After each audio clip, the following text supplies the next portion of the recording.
The Scrooge Party. Let's play hardball.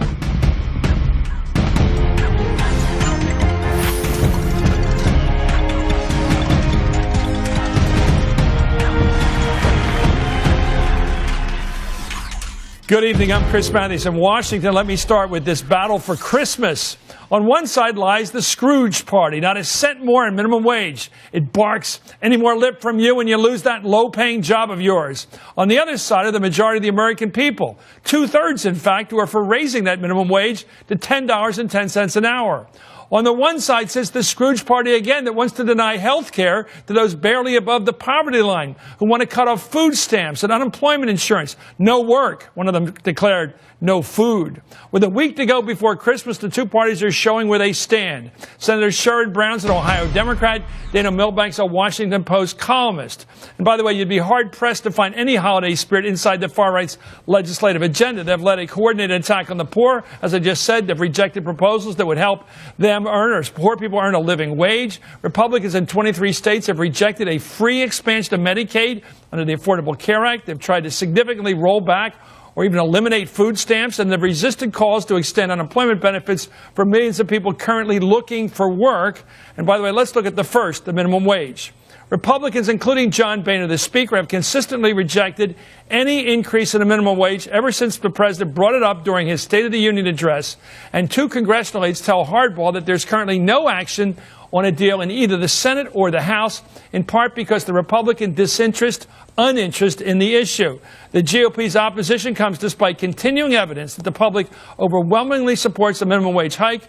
As I said, according to the new ABC News Washington Post poll, two-thirds don't agree on anything here. They support an increase in the minimum wage. The average response that it should be raised is up to about $10 an hour, which is actually higher than what the president wants. He wants $10.10. The public wants $10.25. And take a look at this history of the minimum wage. Since it was established back in 1938, it's been raised some 23 times, according to data received by NBC News and experts at the Brookings Institute. 21 of those times came under Democratic Congresses. However, in 96 and 97, Republicans in Congress did agree to raise the minimum wage as part of a deal which included tax breaks for small businesses. So let me go to Senator Brown. Is that what's going to happen, some kind of deal that brings in the Republicans, something that says, okay, here's something for you guys because you don't want a minimum wage increase?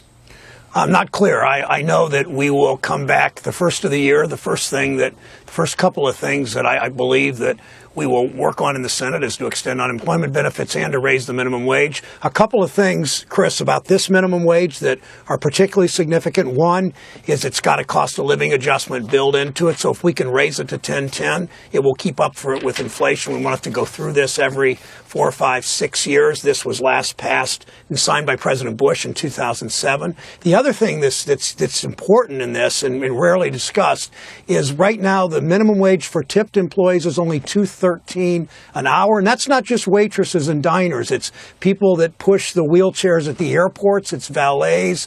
It's all kinds of people that some people don't even know you're supposed to tip that are making sub-minimum wage. We would, over the next 3-4 years, raise the tipped wage up to 70% of the minimum wage. That would be a significant raise for some of the lowest income people who are working every bit as hard as any of us work. People waiting tables, people driving pushing the carts at the airport, people that aren't getting much of a break in life. I mean, they don't get the guys, the red caps, as have been called over the years. Those guys who take your luggage at the curb. You're saying they don't get minimum wage now?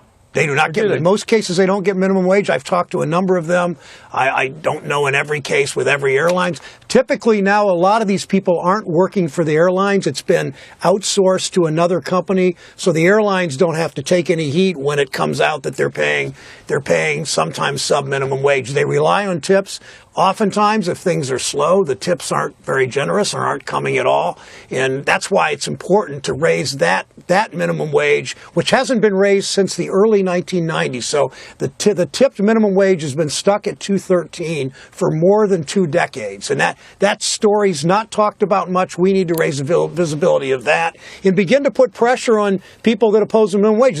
There are a number of House members, Chris, that have voted for pay raises for themselves but don't want to pass a minimum wage. And that's particularly outrageous. Then let's go to the opposition. Let's go to the opposition, because I understand why people are for it. The American people think give a break to the person who's willing to get up in the morning, catch the bus, go to work, put in in 40, 50 hours a week, not make a ton of money, but at least make something like a living wage, maybe at $10 an hour, though it's pretty hard to imagine it. Okay? What's the opposition based on? Some people say it's the social Christian religious right that thinks people aren't working hard enough or something. Who is opposed to it? Well, I think what's happening is just reflexive opposition to anything that the senator and his party are proposing at the moment, and also this ideological opposition to anything that government's doing is automatically assumed to be bad. I just got back from Ben Bernanke's farewell press conference, and he was saying why this economy hasn't been doing better. Well, in his word, it was two words: fiscal drag, and it was the budget cutting that's been going on in this Congress, taking 1.5% off of growth this year. It's translating to millions of jobs that have not been created as a result of the fiscal policies. So he thinks we should have a bigger deficit. Well, he's always said that you spend more in the short term and cut back more in the long term. Yeah. So what about this argument that people, the Republicans out there, what are you hearing, Senator Brown? You got 45 Republicans in the U.S. Senate. They can filibuster this baby if they want to. You think they will? Well, when Harkin moves the bill? I look what happened. I've been part of 2 minimum wage increases in the Senate, one in the Senate, one in the House. In 2007, we passed it. President Bush came around because he saw the public interest and the public support for it. He saw that that his party shouldn't filibuster at the Senate. The Senate then was 51-49 in 2007. They could have filibustered it. They backed off when they saw the public support. And some Republicans genuinely believe the minimum wage is a tool that we should use, a tool that deals with some of the income inequality in this country. Yeah. And in the 90s, when it passed, there's sort of a crescendo effect. Initially, Republicans were against it. Once you get sort of a critical mass of votes, there will be sort of a cascading of Republican votes. And that's typically what happens in minimum wage. Let's talk about that. People don't want to be against it that way. Let's talk about something important here. It's not just the minimum wage. I've always heard that if you get the bottom up, then people at the near the bottom benefit. I mean, why aren't the labor unions pounding the drum on this, saying, look, if you're the guy getting $10 an hour to wash dishes, that means the guy who has to prepare the food's going to make $15 an hour. You're going to push up all the wage scales, right? Isn't that right, Senator? That everybody gets pushed up a notch. In a fast food restaurant where the line workers are making, maybe $1 over minimum wage, now they're making $9 or $9.50, $1.50 over. The crew chief in the minute that works all night is probably making $2 more than that. So you'll get raises. You'll see a slightly enhanced standard of living for a number of low-wage workers. And, the opponents to it say, well, only X number of people, 2% or whatever they say, are actually living on minimum wage. That may be true, but there are millions of people that are 50 cents, $1, $2, $3 above minimum wage. They will be pushed up too, and it will make a huge difference. That kind of a raise at that level is significant in their lives. Anyway, Republicans have also shortchanged the poor when it comes to, and the working poor, when it comes to the issue of expanding Medicaid. Now, Medicaid was basically, under this new Affordable Care Act, was to move up the line of Medicaid, which is for people without the poverty level of income, up to a little bit above it. So you get the working poor to get health care as well. Well, take a look at this map. Republicans in 23 of the 50 states are still rejecting a provision under the new health care law that would provide health insurance to millions of poor people at basically no cost to those states. But because of the Republican Party's obsession with sabotaging the president's health care law, which you might call that the motive, there are nearly 5 million low-income Americans who will not be able to afford health insurance. According to a new study from the Kaiser Foundation, the majority of that group is made up of blacks, Hispanics, and other minorities, not exactly in keeping with the GOP's autopsy goals to woo minorities. So these people are working poor, but they're getting to the bus, they're getting to work in the morning, and they're not making much, and they need help with health care, or they won't have it. They're not going to take it out of their pocket. Right. Because there's so little in their pocket to pay for food and clothing. Well, it's the cumulative effect. You've got unemployment insurance, you've got the minimum wage, you've got Medicaid, you've got FoodStamps, you've got the women, infants and children, you've got Head Start. And, each one of these programs by itself, it's very big if you're the person affected by it. It doesn't affect the economy necessarily overall, but you're seeing this overall pattern, which is brought out particularly during the holiday season, of pushing back and, why isn't, as the senator said, why isn't the minimum wage indexed the way other programs are? Well, I'll tell you why. Because I worked as a staffer on the Senate in the 70s, and I drafted an amendment, Senator, and it went for Senator Frank Moss, I was working for from Utah, the last liberal from Utah, and the Senate Democrats voted it down because they wanted to have the option to raise the minimum wage on a regular basis so they could get credit for it. I won't go into that, but that's the way it was back then. Let me ask you about Governor Kasich. He's done the right thing on Medicaid in your state. Is that right?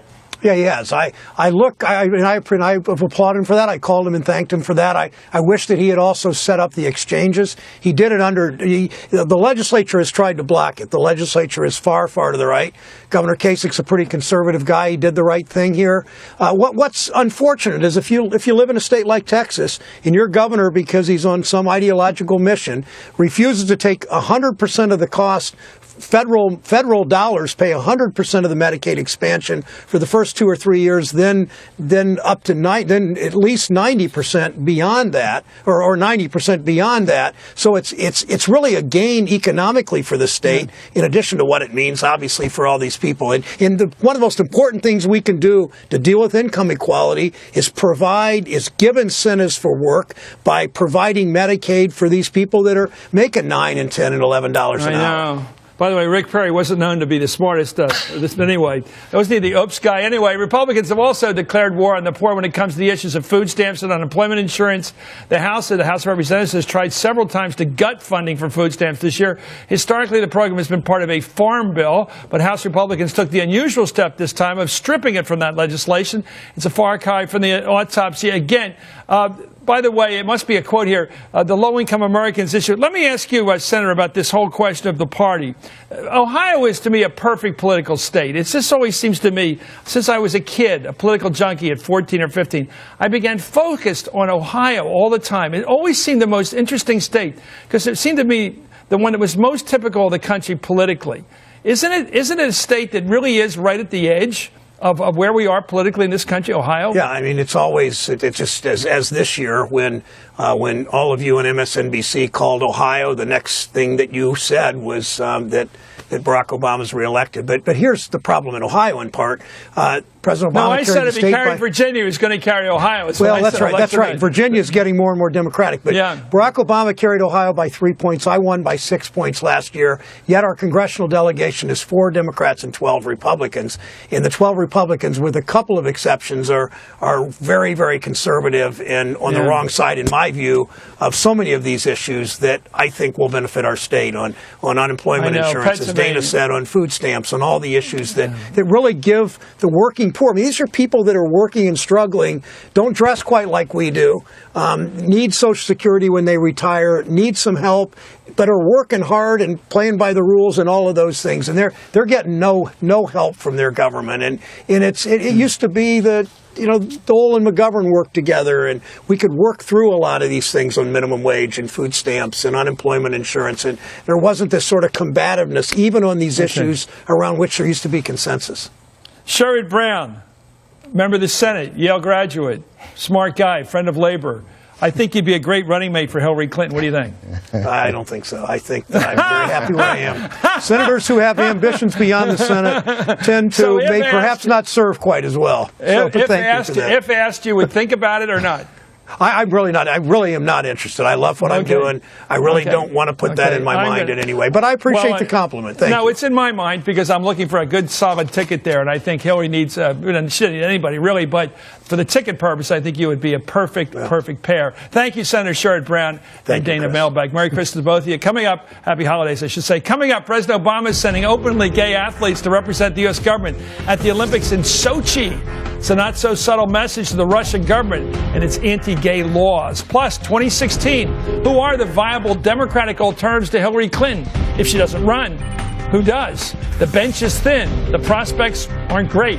And now there's even wild talk about 75-year-old Jerry Brown, who's at the top of his game, the 3-term governor of California. And President Obama spreads a little Christmas cheer to unsuspecting tourists at the White House. What's going on, man? What's your name? You got ears just like me. Yeah. I was going to say that. Has anybody ever said that? That's good, man. That gives you some special power. Here's Steve Harvey. And more of that in a sideshow. Finally, let me finish with the fear that's driving so many Americans to the crazy right. This is Hardball, the place for politics.